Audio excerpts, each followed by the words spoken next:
Hi everyone, welcome back to Total War Therapy, and today we're gonna have a first look at the rework of the High Elves faction, the new mechanics of Ulthuan, what changed about the technology, how to recruit the legendary hero, and at the end the new unique mechanics for Tyrion and for Teclis. So don't forget to subscribe if you enjoyed the video, and let's begin. Hi, I'm Alberto, I'm a real person, and here you will find the beginner's guide, the battle unit roster, tier list, ranking, and many shorts. So if you wanna support the channel, please consider to subscribe. When you will start a brand new campaign with the High Elves, you will notice this new circle at the top of the screen that is the new mechanics for the High Elves called the Patrons of the Realms. Now let's click on it. As you can see, it's split into two different sections, the Patronage and the Cult Unity. Let's start to explain the Patronage.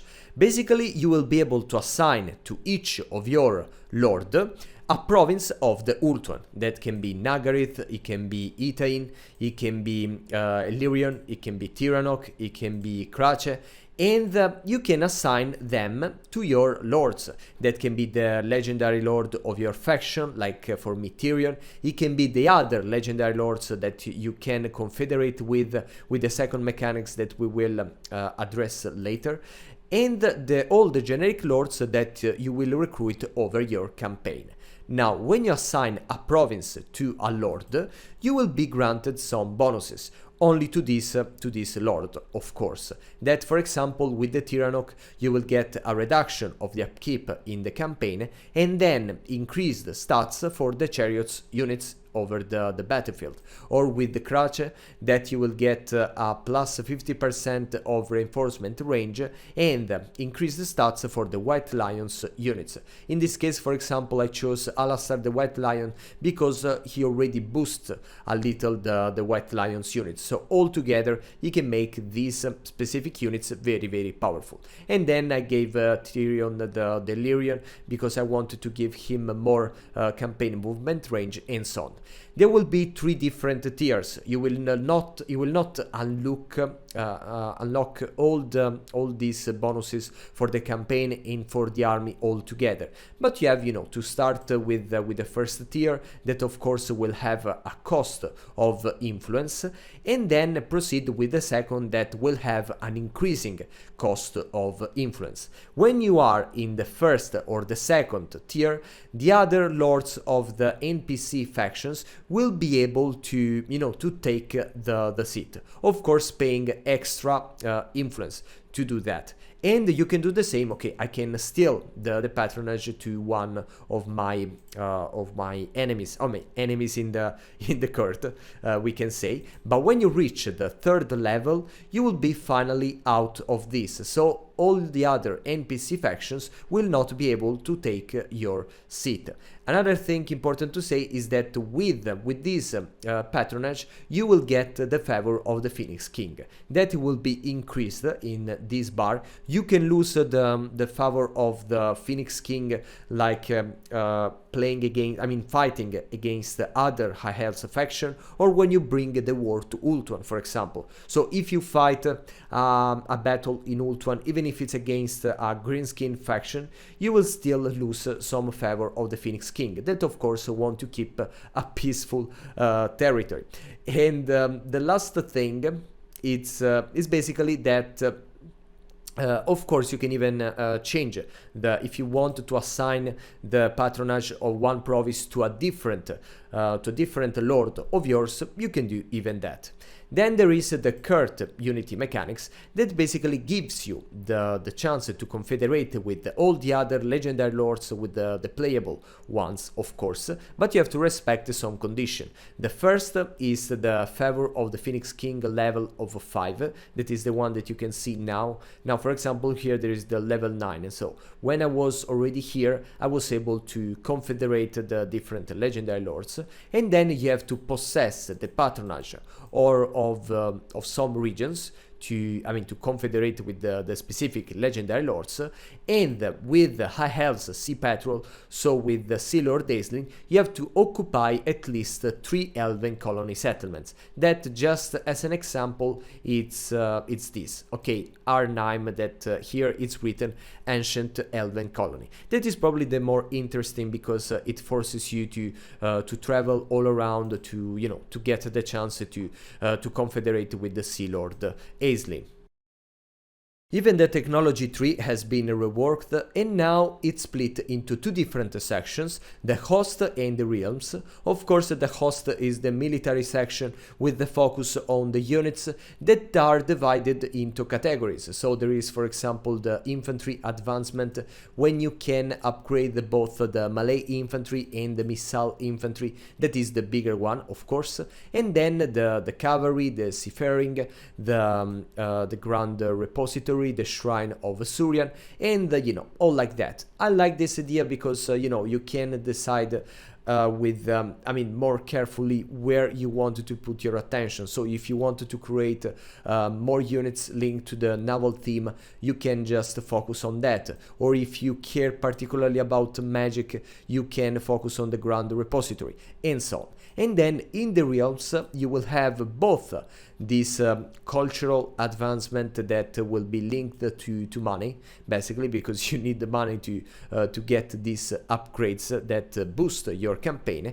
And then, and this is probably the most interesting part, the trade advancement. Now, in this case, you need to possess the resources, the buildings that produce resources, to get access to these upgrades that are very interesting first, and then it's nice because they boost you, to move around the world, to look for these different resources. Like, for example, here in Illyrian, I found the wine, the orchards, and now I get the chance I unlocked this technology that is the monthly festival, when I get additional control and the leadership. But I have first to find a place with that resources, and this is very, very nice. It really encourages you to travel the world and to build your empire. So great for me. Now, before proceeding with the unique mechanics of Tyrion and Teclis, I want to quickly tell you how to recruit the new legendary hero Caradryan of the Flame. That is coming with the Tides of Torment DLC, so you have to possess the DLC if you want to play with him. And the first mission that will be issued will be to construct a building of the Shrine of Surian. That is a third tier advanced military building that it may be easy to build, because it's not that hard to get a province, a region with a settlement of the third tier. At the same time, it's not good for me because, for example, I prefer to prioritize the economics and growth buildings in the early campaign. So I had to, get this building to recruit some elite units that I didn't need in that specific moment. But it's okay. The second mission that will be issued will be to recruit 5 units of the type of the Phoenix Birds and the Phoenix Guard. The Phoenix Birds, of course, are all the Frost Heart, the Arcane, the Flame, and then you can also recruit the Regiment of Renowns. This is another hard mission to do in the early campaign, not because you cannot do it, but because you have to waste a lot of money on these units that they are not a bread and butter. I just found myself with one single army with 5 different phoenixes that it's not great. It's a waste of resources, but I did it only to get Caradryan of the Flame. That is a wonderful hero. It boosted the Phoenix Guard, the Phoenix Birds units, and you can put him with the Lord that will be assigned to the province that boosted this same kind of unit, so you can get the incredibly overpowered Phoenixes and Phoenixes Guards. If you are playing with the Tyrion, you will get in addition another unique and exclusive mechanics called the Champion of Ulthuan that you can find it at the bottom right of the screen. Now let's click on that and you will see this panel with again two sections, the Heir and the Alliances. The Heir are the abilities that are usable from the very beginning of the campaign, of course at the cost of the influence point. That will be like the Defender's Authority that gives you the immunity to diplomatic penalties from trespassing, then the military relief where all the constructions will be completed, and then the Elven Militia, for example, where you can basically deploy a militia force equal in size to the garrison, and that will degrade over time. They can be powerful if used correctly, and then there are the Alliances ability that are linked to your relationship with the other legendary lords of Ulthuan, like for example can be with the Everqueen. So if you confederate with her or you become a military allies, in that case you will be able to perform this ability too at the cost of the influence point, that in the case of the Everqueen, for example, is immediately cleans the corruption of a settlement. That, believe me, it can be quite useful, because if you just conquer a new area that was occupied by vampires, like it was for me with this, then you can just use this ability to cleanse from the corruption the entire area immediately at a fair price. And I mean, it will be all over like that. It's something closer to the, for example, the mechanics of Yambo or of Grisus, of Karl Franz, that I mean are all the leader factions, and I mean it's great for me. It's funny. Honestly, I haven't used it that much because I mean Tyrion is already very powerful with its start and with all his bonuses and so on. So I mean I just didn't feel the need, but they're great. Now let's address Teclis and his own new mechanics, but first let's say that at turn 2 at least, when you will occupy an entire province, you will be offered this dilemma, where you can decide to go back to the White Tower of Hoeth and confederate with the province of Saphery, or you can confederate with the province but not go back, or you can just leave the situation exactly how is it, take a little of money, a little of scrolls of knowledge, and continue your journey in the Southlands. Of course, my best choice is to confederate with Saphery, but to remain in the Southlands. So you will have a double start location for your early campaign, and this is great.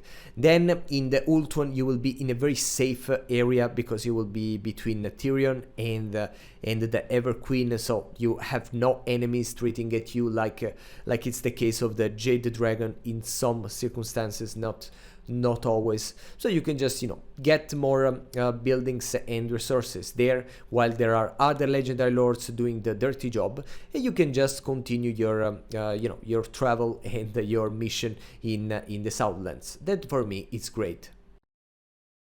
Okay, this is my new campaign with the Teclis, and at the top of the screen you will find close to the circle of the patrons of the realms even the new unique mechanics and exclusive for Teclis, the Secrets of the White Tower. That is actually quite similar to the one of Balthasar Gelt that we got I think 1 year ago, that it revolves around boosting the magic of your faction. In this case it will be split into the different chambers of magic, for example the Chamber of Darkness that boosted the lore of death and of shadows, or the Chamber of Oblivion that boosted the lore of fire and metal, and so on. Each of them will have this, we can say, shared single-use action, where they will be, for each lore, able to recruit a powerful mage with some extra and powerful traits, and then to increase the rank of the recruitment and the reduction of the cost of the winds of magic. Some of these traits are quite interesting. I can show you some of them. For example, in this army with Teclis, I have the Mage of Fire that get the Searing Force, where basically will breaches the wall when besieging and will cause some fire damage weakness to all the enemy units.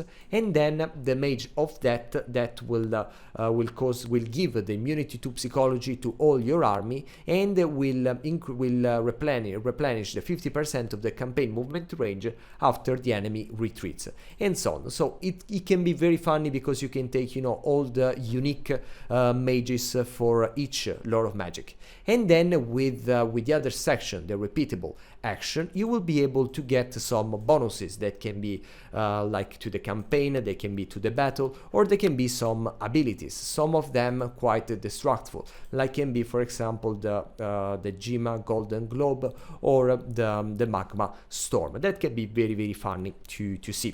And then how you get this resource called the Scrolls of Knowledge.